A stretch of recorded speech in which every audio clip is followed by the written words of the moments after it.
Kembali di Breaking News TV One dan saat ini sudah ada bersama saya mantan Ketua KPU RI periode 2017-2021 Bapak Arief Budiman ya, Mas Arief Budiman ya. Assalamualaikum Mas Arief. Waalaikumsalam. Kita sudah sama-sama melihat bagaimana tadi sidang pembuktian dari KPU dan Bawaslu. Tentu 5 tahun yang lalu berada di kursi yang sama dengan Pak Hasyim Asyariah dan apa yang dirasakan? Apakah saat ini tahun ini menjadi yang begitu ada gejolak berbeda dari tahun sebelumnya? Ya, suasananya kan memang agak berbeda ya. Kalau 5 tahun lalu kompetisi diikuti oleh 2 pasangan calon. Ya. Kalau tahun ini kompetisi diikuti oleh 3 pasangan calon. Ya. Kemudian beberapa hal juga berbeda ya. Dulu kan banyak diperdebatkan tadi. Dulu kami menggunakan situng. Ya. Saya kebetulan di KPU RI untuk pemilu 2014 dan 2019. Ya. Jadi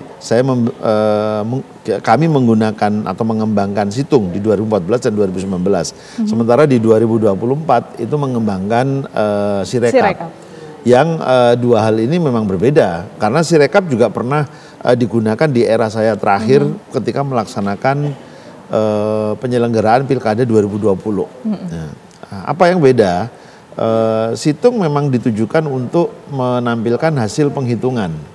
Di 2004 kami hanya menampilkan formulir-formulir penghitungan di TPS, rekapitulasi di kecamatan, rekapitulasi di kabupaten kota. Itu kita tampilkan formulirnya saja tanpa kita melakukan rekapitulasi ya, untuk informasi publik. Nah, di 2019 selain kita menampilkan hasil penghitungan itu, foto-foto itu, scanning, waktu itu kami melakukan masih teknologi scanning ya, bukan foto. Itu kemudian angka-angkanya kita input. Ya, di tingkat kabupaten kota kita input, masuk, lalu terupload, terrekap berdasarkan angka-angka yang kita masukkan. Ya, tetapi waktu itu ada pertanyaan, ada apa namanya, bukan keberatan ya, ada pandangan-pandangan dari publik ketika terjadi kesalahan input. Cuma tadi KPU, salah satu saksi KPU menampilkan angka 276 kalau nggak salah yang salah. Tapi seingat saya kesalahan input dulu itu terjadi di 369 TPS dari 800.000 sekian. Dan 369 itu kita perbaiki kesalahan inputnya. Nah, karena ada problem kesalahan input, maka di 2020 kami menggunakan Sirekap. Jadi rekapitulasinya dilakukan secara elektronik. Tidak lagi input oleh tangan-tangan petugas kami, tangan-tangan manusia. Kalau yang Sirekap ini yang sekarang? Nah, Sirekap itu langsung direkap secara elektronik. Jadi ketika petugas kami di TPS memotret form C hasil, maka angka-angka yang ada di form C hasil itu akan dikirim ke pusat data kita, dan pusat data akan langsung menjumlahkan angka-angka dari TPS 1, 2, 3, 4, 5, seluruh jumlah TPS itu akan terrekapitulasi. Based on wilayah administrasi ya, per kecamatan, per kabupaten kota, per provinsi. Jadi kalau kita mau ngeklik per daerah-daerah itu gampang sekali ya, dan tahu hasilnya gitu loh. Nah, itu yang kami lakukan di Pilkada 2020, dan itu kami persiapkan juga karena bagian akhir dari periode saya kemarin itu mempersiapkan Sirekap untuk 2024 ya. Nah, tapi saya juga agak ya kurang puas lah kira-kira gitu ya. Kok kemarin banyak sekali terjadi kesalahan baca, kesalahan baca dari teman-teman yang mengupload data form C hasil ke sistem Sirekap, ke aplikasi Sirekap gitu ya. Apalagi dalam salah satu konferensi pers Ketua KPU itu kan terdapat apa istilahnya itu saya lupa ya, tapi kurang lebih kesalahan itu terjadi di 154.000 TPS. Wah, itu besar sekali gitu loh. Gitu. Kesalahan itu mungkin bisa terjadi karena tim teknya sendiri melakukan kesalahan gitu ya? Atau kurang atau seperti apa? Saya tidak tahu ya. Karena tadi tidak dalam proses keterangan yang diberikan oleh saksi, terutama dari teman ITB, tadi saya juga tidak menangkap penjelasan detail kenapa sampai terjadi kesalahan baca itu.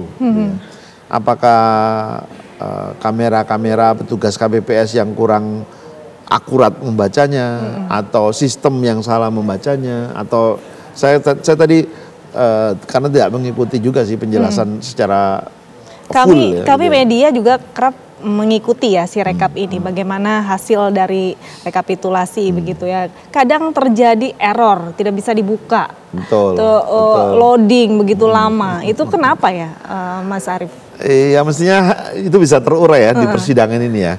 Mudah-mudahan nanti karena ada keterbatasan waktu, pertanyaan-pertanyaan dari pemohon, termohon, terkait, pemberi keterangan, mungkin majelis hakim nanti akan bisa menguraikan itu. Karena mereka justru jauh bisa lebih punya waktu banyak ya untuk mengajukan pertanyaan-pertanyaan, menguraikan detail-detail hal yang belum jelas ditanyakan maupun dijawab oleh para pihak gitu ya. Nah, ya, ini kan mudah-mudahan terurai semua. Saya pikir publik perlu mendapat penjelasan itu. Ini kan agendanya adalah pembuktian dari KPU. Apa sih yang harus dibuktikan di waktu-waktu saat ini? Yang harus dibuktikan oleh KPU secara umum adalah kinerja mereka, ya. Seluruh dokumen pencatatan hasil pelaksanaan pemilu, mulai level TPS, PPS, PPK, kabupaten kota, provinsi sampai di tingkat nasional itu harus terdokumentasi dengan baik sebagai bagian dari pertanggungjawaban. Yang kedua, tentu menjawab dalil-dalil yang disampaikan oleh para pemohon. Nah, itu dia harus mampu jawab semua. Jadi itu bagian dari pertanggungjawaban penyelenggara pemilu. Jadi sebetulnya di proses persidangan di Mahkamah Konstitusi ini bukan sekedar siapa yang benar siapa yang salah, tetapi ini juga menjadi bagian proses bentuk pertanggungjawaban KPU terhadap publik, ya, bahwa dia telah menyelenggarakan pemilu free and fair, luber dan jurdil. Itu tercapai apa enggak? Gitu. Nah, nanti kita lihat majelis kan akan menilai. Ini dalil pemohon, ini jawaban dan keterangan termohon atau KPU-nya. Majelis akan menilai. Nah, baru kita bisa mengambil kesimpulan pekerjaan yang dilakukan oleh KPU udah sesuai, sudah benar apa tidak. Gitu. Baik, dari saksi-saksi dia, pemohon ini kan mengajukan beberapa saksi. Dari Mas Arief melihat, apakah saksi-saksi yang dihadirkan ini menguatkan dari dalil-dalil yang mereka gugat seperti itu?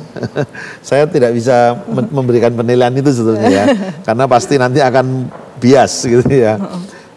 Tapi saya menilai bukan menguatkan atau tidak menguatkan ya, tapi beberapa memang mampu memberikan keterangan secara lengkap, tapi beberapa juga kurang gitu loh, informasi yang disampaikan ini tentang apa, nggak detail gitu ya. Termasuk juga jawaban-jawaban kadang-kadang juga juga tidak terlalu lengkap gitu. Hari ini KPU juga menghadirkan 3 saksi ya, 2 ahli dan 1 saksi fakta. Sementara Bawaslu ini ada 9, 7 saksi fakta dan 2 saksi ahli. Ini cukup bisa menguatkan dari pembuktian KPU dan Bawaslu? Ya tergantung ya. Sebetulnya jumlah tidak menentukan. Itu dalam pandangan saya nih, jumlah tidak menentukan, tetapi kualitas keterangan yang diberikan, kualitas alat bukti yang ditunjukkan, ya, itu menurut saya jauh lebih penting. Ya. Banyak, tapi ternyata tidak mampu menyampaikan substansi penjelasan dan persoalan yang sedang disidangkan, ya itu sebetulnya tidak memberi makna apa-apa. Gitu. Tetapi sedikit, tapi dia bisa menjelaskan hal-hal krusial, substansial yang terjadi di dalam proses persidangan. Saya pikir itu jauh lebih bermakna dan jauh lebih bisa mempengaruhi pandangan majelis nanti ketika mereka akan membuat kesimpulan dan keputusan gitu. Baik, kita akan melihat bagaimana jalannya sidang, pemirsa, kita saksikan bersama-sama. Kan Bawaslu RI tidak mengintervensi jajarannya, ya kan begitu. Jadi intinya bahwa kalau ada laporan disampaikan ke Bawaslu RI misalnya, itu sebaiknya pelapor itu tidak usah melapor lagi ke tingkat daerah. Itu yang kadang-kadang terjadi juga tuh. Ini kayak mau ngetes Bawaslu nih. Coba kita lapor ke Bawaslu RI. Kita coba laporkan juga ke Bawaslu DKI. Ini kan tidak fair juga ini. Kalau sudah dilaporkan ke Bawaslu RI punya cara. Apakah ini ditangani oleh provinsi atau kabupaten kota? kalau lokus terjadinya pelanggaran terjadi di DKI, sangat tidak keliru kalau Bawaslu menderivar kepada Bawaslu DKI. Karena dia jajarannya gitu. Jadi ya, tidak selesai. Sudah jangan bicara. Karena ini ada hakim juga mau tanya. Ya. Pak Prof itu sudah masih ada yang menjelaskan? Sedikit lagi Pak. Ya. Kemudian dari pertanyaan Bawaslu ya, DKPP. Apakah tindakan DKPP yang melaporkan proses penanganan Bawaslu itu melampaui kewenangan? Saya dulu waktu ketua Bawaslu pernah juga diberi sanksi oleh Profesor Jimli Asidiki sebagai ketua DKPP. Ya, pada waktu itu Profesor Jimli memberikan keputusan terkait dengan keterpenuhan syarat salah satu calon anggota DPD. Menurut KPU itu tidak memenuhi syarat. Ya. Lalu kemudian diproses di Bawaslu, Bawaslu menguatkan keputusan KPU bahwa sang calon senator itu tidak memenuhi syarat karena faktor ijazah dari luar negeri. Lalu disidang oleh DKPP, ya. DKPP ternyata ya, itu di era Profesor Jimli, DKPP ternyata mengatakan bahwa apa yang Anda lakukan itu melanggar etik. Dilanjutkan dengan perintah melakukan koreksi terhadap putusan yang sifatnya spesifik oleh lembaga itu. Kalau pandangan saya ini tidak tepat. Silahkanlah DKPP menilai sebagaimana mandat undang-undang, yaitu penegakan kode etik. Jadi DKPP harusnya dalam pertimbangannya silahkan. Supaya jelas adresnya kenapa Anda diberi sanksi melanggar etik. Tapi tidak masuk ke amar putusan dalam bentuk mengoreksi fungsi-fungsi atau peran dan kewenangan lembaga KPU atau Bawaslu. Jadi kita tidak bisa kemudian melakukan koreksi terhadap keputusan administratif atau keputusan yang sifatnya kewenangannya diberikan oleh undang-undang. Nah, karena DKPP kewenangannya hanya etik. Kalau mau mengingatkan, menasehati penyelenggara atau istilah kami di DKPP itu tausiah, silakan. Tapi tidak masuk ke amar. Tidak masuk ke amar ya. Saya bukan menilai keputusan DKPP pertama ya, itu guru saya juga. Tapi di era kami itu kita sangat hati-hati dan tidak masuk ke wilayah yang sudah ditangani oleh KPU dan Bawaslu. Ya. Saya kira itu baik, ya mulia. Cukup ya. Sekarang sudah cukup Pak? Bukan, pertanyaan saya tadi belum terjawab mengenai PSI. Yang PSI Pak Muhammad. Ya. Apa bisa diulang Pak Magdir? Apa yang persisnya Bapak soal? Silakan, 1 menit Pak. 1 menit ya. Begini saudara ahli ya, saya ingin mendapat apa pendapat saudara ahli. Karena kalau kita lihat kewenangan Bawaslu ini kan melakukan pencegahan dan seterusnya. Iya, iya. Ternyata dalam praktek ketika masa kampanye kemarin itu, Presiden Joko Widodo mengatakan bahwa dia PSI itu adalah partainya Jokowi. Dan dia katakan bahwa PSI pasti menang. Ini kan dia kampanye untuk PSI. Iya cukup Pak. Ya. Bagaimana pendapat ada yang bisa dijawab Pak? Iya. Saya belum mendapat laporan atau informasi apakah Bawaslu sudah melakukan pencegahan terhadap itu.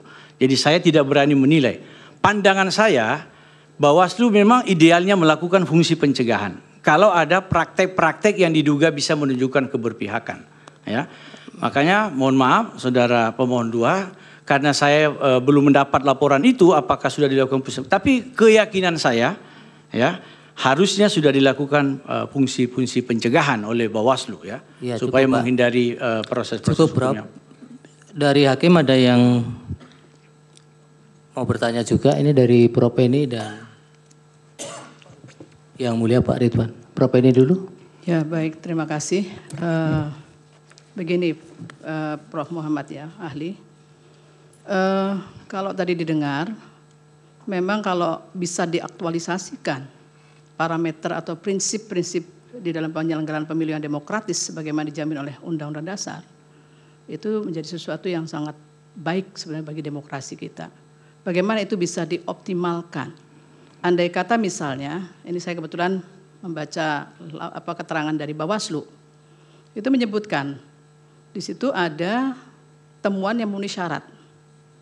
Tetapi karena itu berkelindan dengan peraturan perundang-undangan lainnya, Sehingga kemudian dilimpahkan itu ke peraturan yang lain, misalnya peraturan ASN atau kemudian peraturan terkait dengan andai kata itu menyangkut aparat, mungkin kepada peraturan yang berkaitan dengan aparat tersebut. Nah ini bagaimana kemudian instrumen monitoring yang bisa digunakan oleh Bawaslu untuk bisa menilai, sehingga jaminan terhadap parameter dan prinsip itu bisa diaktualisasikan. Itu mohon bisa dijelaskan. Silakan Yang Mulia Pak Ridwan. Terima kasih Yang Mulia Ketua. Terima kasih ya, Profesor Muhammad Al-Hamid atas keahlian yang telah disampaikan. Saya sedikit saja sebenarnya berkaitan dengan bagaimana tadi Prof menyampaikan mengenai tingginya ekspektasi ya, pembuat undang-undang maupun masyarakat terhadap Bawaslu. Nah walaupun menurut saya ini juga tidak bisa menjadi pembenaran seandainya memang sampai saat ini baik di persidangan ini maupun di ruang-ruang publik di luar sana masih terus dengan derasnya keberatan-keberatan atas laporan-laporan itu yang tidak ditindaklanjuti oleh Bawaslu. Baik itu Bawaslu di daerah maupun di pusat. Nah, dengan maksud untuk menyampaikan bahwa kita ingin bahwa masyarakat ingin ya menurut saya itu dia harus tidak seharusnya dengan progresivitas yang dimiliki oleh Bawaslu. Dengan banyak misalnya tidak hanya pencari keadilan itu tidak mesti dia berbaju rapi dengan format yang rapi yang dibawa laporannya. Nah, produktivitasnya lebih agresivitasnya Bawaslu saya kira penting. Sebab apa? Kalau hanya seperti ini kita sampai dipertanyakan netralitas, kemudian jujur, adil, bebas dan rahasia itu sampai ke Komisi HAM sana sudah mempertanyakan. Nah lalu menurut Profesor seperti apa kriteria yang sebenarnya sehingga mudah publik yang katakanlah mereka tidak sekolah tapi mereka tahu itu mereka tidak adil gitu misalnya dalam penyelenggaraan itu untuk mengenai syarat formal dan syarat material itu seperti apa. Sehingga banyak sekali yang tidak ditindaklanjuti oleh Bawaslu. Sedangkan pada poin berikutnya, poin terakhir ke-17 dari pointer dari Profesor tadi, laporan yang tidak diregister pun harusnya ditindaklanjuti. Sampai sejauh itu mestinya progresivitas daripada peran dari Bawaslu itu terhadap laporan-laporan yang muncul. Nah, kalau seperti ini terus, dari beberapa pemilu, apalagi sekarang kita sudah bertransformasi ke teknologi informasi, sudah menggunakan artificial intelligence, tapi masih seperti ini. Lalu demokrasi seperti apa yang akan kita wariskan kepada anak cucu kita dalam penyelenggaraan pesta demokrasi seperti ini. Nah karena Prof pernah jadi ketua Bawaslu mungkin ada pandangan yang cukup baik. Terima kasih Prof. Baik, silakan Prof. Baik, terima kasih Yang Mulia. Saya izin merespon Yang Mulia Ridwan Mansur. Keberatan tidak ditindaklanjuti Bawaslu. Kita mesti melihat yang kita maksud tidak menindaklanjuti itu apakah sama sekali tidak ada respon Bawaslu. Menyampaikan bahwa laporan Anda itu tidak bisa diregister, tidak memenuhi syarat forum itu adalah bagian makna tindak lanjut. Jadi Bawaslu tidak bisa mendiamkan, saya setuju Yang Mulia. Dan Bawaslu bisa disoal ke DKPP kalau ada laporan yang ternyata tidak bisa ditindaklanjuti atau tidak ditindaklanjuti. Jadi pandangan saya bahwa yang dimaksud tidak lanjuti itu tidak berarti bahwa dia harus gol sebagai sebuah pelanggaran administrasi, pelanggaran pidana. Tapi bagaimana Bawaslu menyampaikan kajian awal, bagaimana Bawaslu menyampaikan verifikasi formil materis atas laporan itu, itulah tindak lanjut. Jadi tindak lanjut itu tidak seperti yang kita harapkan sesuai dengan apa yang diharapkan pemohon. Bahwa caleg itu, capres itu diproses pidana. Tapi ada tanggung jawab berdasarkan peraturan Bawaslu. Jadi untuk hal itu saya respon seperti itu Yang Mulia. Nah saya setuju bahwa ada beberapa mungkin ini catatan buat Bawaslu. Di era saya sudah terjadi. Kalau kita lambat memberikan respon itu kadang yang membuat pelapor itu agak sedikit tidak nyaman. Tapi saya kira dengan peraturan Bawaslu yang sudah ada tentang temuan dan laporan itu seharusnya tidak terjadi lagi. Karena ada durasinya. Kalau Bawaslu tidak taat asas terhadap peraturannya sendiri itu problemnya serius. Ya. DKPP bisa memeriksa gitu ya. Dan tentu semuanya tersampaikan. Dulu tidak ada kewajiban Bawaslu menyampaikan kepada pelapor yang mulia Pak Ridwan. Nah di era Pak Bagja ini alhamdulillah Bawaslu mewajibkan dirinya untuk menyampaikan secara tertulis progres dan hasil laporan setiap laporan. Satu, Bawaslu mewajibkan dirinya untuk menempel di kantor-kantor Bawaslu di mana laporan itu diterima. Dan Bawaslu mewajibkan dirinya untuk melaporkan itu kepada publik. Jadi saya sangat yakin bahwa keterlambatan laporan itu sudah tidak terjadi lagi karena Bawaslu sudah terikat dengan peraturan Bawaslu. Nah, memang ya tentu kita tidak bisa memuaskan semua orang. Di era saya juga pada saya ketua Bawaslu dan ketua DKPP, kantor kami itu juga seperti yang sekarang ini. Ya, prinsip saya sepanjang kita sudah melaksanakan semua aturan dan mempedomani kode etik, ya saya akan mengingatkan kita tentang Lukmanul Hakim dengan putranya. 3 menit kalau bisa yang mulia. Dari Prof Eni di bagaimana? Ya, sebelum ke Prof, sebelum ke yang mulia Prof Eni. Ini masih kaitan dengan pertanyaan atau masukan dari yang mulia Pak Ridwan. Iya, silakan. Ya, jadi saya selalu menghibur diri saya ketika saya menjadi penyelenggara dan menghibur teman-teman KPU Bawaslu sekarang ini. Ya, kita itu tidak bisa memuaskan semua orang. Tuhan saja kadang-kadang keputusannya itu ada yang tidak terima. Ya, apalagi makhluk. Saya memberi contoh cerita Lukmanul Hakim di kitab dengan putranya. Satu ketika Lukmanul Hakim mau memberi pelajaran kepada putranya yang sudah balik. Nah, kita mau masuk di pasar, kamu perhatikan komentarnya orang pasar. Dengan cara apa? Kamu naik di atas kuda, saya narik kuda itu. Orang pasar mengatakan, ini anak durhaka. Dia sudah balik, kok ayahnya yang narik kuda itu. Oke, itu komentar pertama orang pasar. Komentar kedua, ayahnya naik kuda, anaknya yang narik. Orang pasar mengatakan, ini betul-betul ayah yang tidak tahu diri. Kasihan anaknya dia naik di atas kuda, enak-enakan. Balik lagi di pasar yang sama, orang yang sama. Kita naik bersama di kuda itu. Apa kata orang pasar? Waduh, baru kali ini saya lihat 2 makhluk Tuhan tidak punya peri kebinatangan. Ini kuda terseok-seok mengangkut 2 orang. Lalu dia mengatakan, kalau gitu kita kosongkan saja kuda itu. Kita tarik bersama. Orang yang sama berkomentar, baru kali ini saya lihat 2 orang paling bodoh di dunia. Kuda ini untuk ditunggangi. Balik lagi. Wahai putraku, kita masih punya 2 event. Sekarang kuda itu kita angkut. Jadi kita yang angkut kuda, bukan kuda yang angkut kita. Dia bilang, betul-betul manusia jahiliyah. Baru kali ini ada manusia yang angkut kuda. Mulia. Dan seterusnya. Iya. Mungkin ya sudah. Biar masuk ke substansi aja yang mulia. Ya. Masuk substansi aja yang mulia. Baik. Jawaban dari tadi hakim mengizinkan, tidak usah ada yang keberatan. Ya. Silakan yang dari Prof Eni. Ya, yang mulia Prof Eni, ya. Instrumen monitoring apa? Jadi memang Bawaslu itu punya kewenangan untuk mengadres atau untuk merekomendasi atau meneruskan dugaan pelanggaran lainnya tidak terkait pemilu. Misalnya dengan dugaan netralitas ASN. Bawaslu punya MOU bersama KPU, Kemendagri dengan Komisi Aparatur Sipil Negara. Di MOU itu jelas sekali ya bagaimana cara atau fungsi monitoring yang akan dilakukan. Jadi memang idealnya Bawaslu ketika ada dugaan pelanggaran netralitas itu ya tidak hanya mendiamkan, setelah merekomendasi itu lalu ada kemudian forum koordinasi atau ada forum bagaimana melihat rekomendasi Bawaslu itu misalnya terkait di luar kewenangan Bawaslu. Jadi itu memang diatur juga. Saya kira itu yang mulia. Terima kasih Prof. Terima kasih. Sedikit aja yang mulia. Ya. Boleh pimpinan. Tadi saya lupa kalau seandainya ada kepada atau mungkin kepada Bawaslu rekapitulasi secara teknologi informasi yang dimiliki oleh Bawaslu tentang rekapitulasi atau data dari laporan-laporan itu yang sudah selesai ditindaklanjuti dan yang belum itu. Kalau seandainya ada, saya kira di dalam lembaga yang sudah bertransformasi ke teknologi informasi memiliki data-data seperti itu. Bisa dijawab? Ya, kalau di undang-undang itu pengawas TPS termasuk yang mendapatkan C hasil.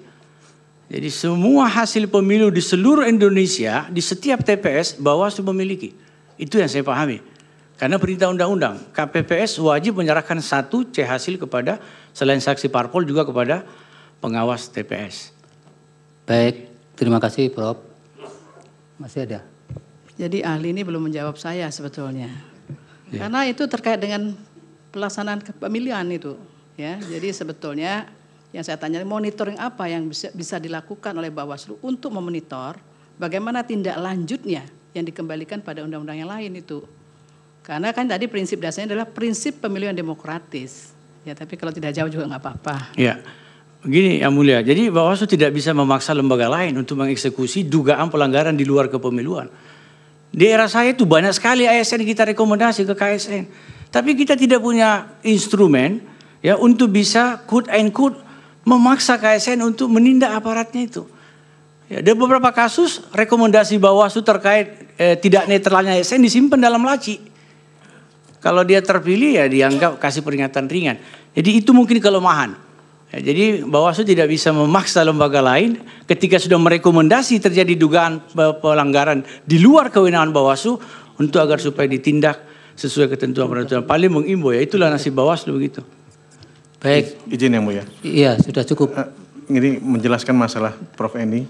Ada yang baru sekarang kita punya SKB 5 lembaga untuk perkara netralitas ASN termasuk pelanggaran pemilu sekarang Prof. Pelanggaran peraturan perundang-undangan lainnya itu ada di KASN namanya siap.net, itu bisa kita akses dan juga ada laporannya dari setiap yang ditangani oleh Bawaslu dan dilanjutkan kepada Komisi Aparatur Negara. KASN akan menyampaikan kembali kepada Bawaslu dan kami sudah sampai sekarang insya Allah sudah berhasil dilakukan. Kalau tidak menyampaikan, apa kontrol Bapak?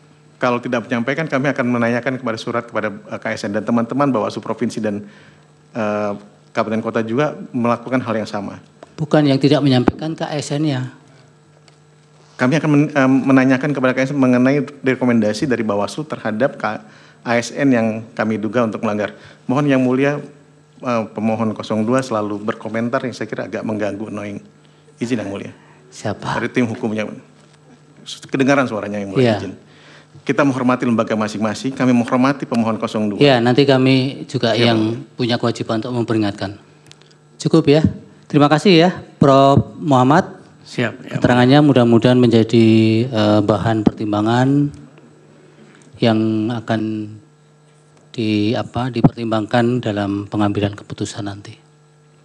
Silakan, sudah cukup. Baik, untuk semua pihak kita break dulu sampai pukul 14.40 waktu Indonesia Barat. Sidang diskors. Hadirin dimohon berdiri. Yang Mulia Majelis Hakim Konstitusi meninggalkan ruang persidangan.